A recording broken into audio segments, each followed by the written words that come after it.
Hi, this is Suresh from Coimbatore, கோவையிலேருந்து உங்கள் சுரேஷ் பேசுகிறேன். இந்த வீடியோவில் என்ன பார்க்க போகிறோம் அப்படின்னா, தமிழ்நாடு லேட்ரல் என்ட்ரி ஸ்கீமில் வந்து இப்போது பிஇ டைரக்ட் செகண்டரிக்கான அப்ளிகேஷன் ப்ராசஸ் ஸ்டார்ட் ஆகிருக்கு. இந்த அப்ளிகேஷன் ப்ராசஸ்க்காக நம்ம 2-3 வீடியோ கொடுத்துருக்கோம். ஸ்டில் நிறைய பேர் நிறைய டவுட்ஸ் கேட்குறாங்க. அந்த டவுட்டை கிளாரிஃபை பண்ணுற மாதிரியும் ஒரு குட் இன்ஃபர்மேஷன் அவங்களுக்கு சொல்லணுங்கிறதுனாலே தான் இந்த வீடியோ நம்ம வந்து அப்டேட் பண்ணுறோம். இது வந்து அகைன் ஒரு புது அப்டேட்டுங்க. முதல்ல வீடியோ பார்க்கணுங்களா இருந்தால் வீடியோ பிடிச்சிருந்தா சப்ஸ்கிரைப் பண்ணி ஷேர் பண்ணிக்கங்க. வீடியோக்குள்ளே போகலாம். என்ன நடந்திருக்கு அப்படின்னு கேட்டீங்கன்னா, தமிழ்நாடு வந்து உங்களுக்கு லேட்டரல் என்ட்ரி ஸ்கீம்ல வந்து நீங்க இப்போ வந்து அப்ளை பண்றீங்க. இந்த லேட்டரல் என்ட்ரி ஸ்கீம்ல அப்ளை பண்ணும்போது நிறைய பேருக்கான டவுட் என்ன அப்படின்னு கேட்டீங்கன்னா, எனக்கு வந்து 6th செமஸ்டர் எக்ஸாமே எழுதலையா சார், அப்புறம் இன்னும் ஒரு சில பேர் என்ன கேட்டாங்க, எனக்கு ஒரு பேப்பர் தான் சார் அரியர் வச்சிருக்கேன், அதனால இன்னொரு வருஷம் நான் தள்ளி போகுமா, அந்த அரியர் எக்ஸாம் நான் என்ன பண்றது அப்படின்லாம் கேட்டிருந்தாங்க. சார் நான் அப்ளிகேஷன் தான் அரியர் எக்ஸாம் ஒரு பேப்பர் தான் நான் அப்ளை பண்ணலாமான்னு கேட்டிருக்காங்க. 6th செமஸ்டர் மார்க் ஷீட்டே இல்லையா சார், நம்ம அப்ளை பண்ணலாமா அப்படின்னு கேட்டிருக்காங்க. ஸோ யாரெல்லாம் நீங்கள் வந்து லேட்டரல் என்ட்ரி ஸ்கீமில் படிக்கணும்னு ஆசை இருக்கோ அவங்க எல்லாருமே நீங்கள் அப்ளை பண்ணலாம். அப்ளிகேஷன்ஸ் வந்து நீங்கள் அப்ளை பண்ணிடுங்க. அதில் வந்து ப்ராப்ளம் கிடையாது. அதில் ஒரு முக்கியமான இன்ஃபர்மேஷன் என்ன அப்படின்னு கேட்டால், இப்போ நம்ம கவர்மெண்ட் வந்து 2 பாயிண்ட் வந்து நம்ம வந்து ஃபேவராக பண்ணியிருக்காங்க. ஒன்று வந்து லேட்டரல் என்ட்ரியில் நீங்கள் என்ன டிபார்ட்மெண்ட் எடுத்து படித்தாலும் நீங்கள் மாற்றி வேறு டிபார்ட்மெண்ட் எடுத்து படிச்சுக்கலாங்கிற ஒரு ஸ்கீம். இது வந்து உண்மையில ஒரு வரவேற்கிற ஸ்கீம். இப்போ வீடியோவில் இதை பற்றி அப்டேட் பண்ணியிருந்தேன். ஸோ இது வந்து ஒரு நல்ல வரவேற்கிறது. ரெண்டாவது விஷயம் இப்போ என்ன பண்ணியிருக்காங்க அப்படின்னு கேட்டால், ரீசெண்டாக 6th செமஸ்டர் மார்க் ஷீட் வந்து தேவையில்லை. உங்ககிட்ட 6th செமஸ்டர் மார்க் ஷீட் இல்லைன்னு சொன்னால் நீங்கள் கவலைப்பட வேண்டாம், அதை நீங்கள் அப்லோட் பண்ண வேண்டாம்னு சொல்லியிருக்காங்க. இன்னொரு முக்கியமான விஷயம் என்ன சொல்லியிருக்காங்க அப்படின்னா, அரியர்ஸ் எக்ஸாமினேஷன் ஏதாவது இருந்தால் அரியரை பற்றின மார்க்கும் அது சம்மந்தப்பட்ட டீட்டெயில்ஸும் நீங்கள் அப்லோட் பண்ண வேண்டாம் அப்படின்னு சொல்லியிருக்காங்க.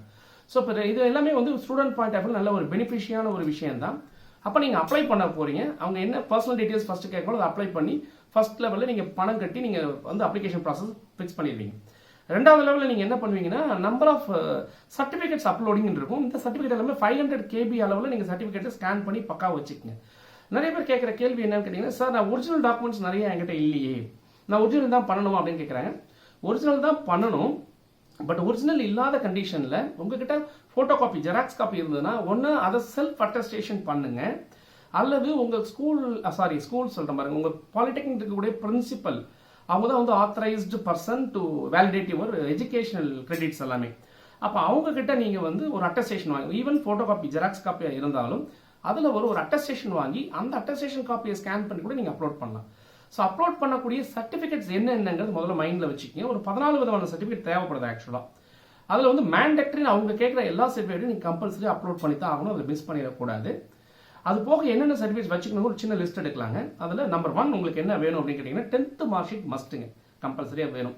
இந்த 10th மார்க் ஷீட்டை காப்பி ஒரிஜினல் தான் எல்லாமே வேணும். நான் ஏற்கனவே சொன்ன மாதிரி ஒரிஜினல்னாலும் பரவாயில்லை, நீங்கள் ஃபோட்டோ காப்பி நான் சொன்ன மாடலில் வச்சுக்கோங்க. அப்போ 10th மார்க் ஷீட். அதுக்கப்புறம் டிப்ளமோவில் 1st semester, 2nd semester, 3rd semester, 4th semester, 5th semester mark sheet is must. ஏற்கனவே போன வருஷம் முடிச்சவங்களா இருந்தால் 6th இருக்கும், அது இப்போ புதுசாக பண்ணுறவங்களா இருந்தால் அது இருக்காது. ஸோ இந்த எல்லா மார்க் ஷீட்டுமே கம்பல்சரி உங்கள் கையில் இருக்கணும். ஸோ இந்த மார்க் ஷீட் எடுத்து வச்சுங்க. இதுக்கப்புறம் உங்களோட டிசி வந்து வேணும். அந்த டிசி முடிச்சவங்களுக்கு இருக்கும், இந்த கரண்ட்ல இருக்கிறவங்களுக்கு இருக்காது. அதனால டிசி ஃபார்ம்ங்கிறது பார்த்து இப்போ கரண்ட்ல இருக்கிறவங்க அப்லோட் பண்ண வேண்டாம், அதை பார்த்துக்குங்க. அதுக்கப்புறம் கன்சால்டேட்டட் மார்க் ஷீட் எல்லாத்தையும் புட்டு ஒரு கன்சால்டேட்டட் மார்க் ஷீட் ஒன்று வேணும், அந்த கன்சால்டேட்டட் மார்க் ஷீட்டு. அதுக்கப்புறம் உங்களுடைய ப்ரொவிஷனல் அல்லது டிப்ளமோ சர்டிஃபிகேட் வந்து நீங்கள் வச்சிருந்திருப்பீங்க, அந்த சர்டிஃபிகேட் வேணும். அதுக்கப்புறம் உங்களுடைய ஃபர்ஸ்ட் கிராஜுவேஷன் நீங்கள் அப்ளை பண்ணுறதா இருந்தால் ஃபர்ஸ்ட் கிராஜுவேஷன் சர்டிஃபிகேட்ஸ் வேணும். இது போக +1 +2 முடிச்சுட்டு டைரக்டாக லேட்டரல் என்ட்ரி ஸ்கீமில் போயிருந்தீங்கன்னா அந்த +1 + +2 மார்க் ஷீட்டும் கம்பல்சரியாக தேவை. இது வந்து அதர்ஸ் அப்படிங்கிற காலத்தில் நீங்கள் அப்லோட் பண்ணி நீங்கள் பண்ணிக்கலாம். இது போக நேட்டிவிட்டி, இன்கம் சர்டிஃபிகேட்ஸ் இதெல்லாம் நீங்கள் வாங்கி வச்சுக்கோங்க. இன்னொரு முக்கியமான விஷயம், லேட்டஸ்டான ஃபோட்டோகிராஃப், டிஜிட்டல் ஃபார்மில் ஃபோட்டோகிராஃப், அதாவது வந்து டிஜிட்டல் மாடலில் ஃபோட்டோகிராஃபும் உங்கள் சிக்னேச்சரும் ரொம்ப ரொம்ப முக்கியம்.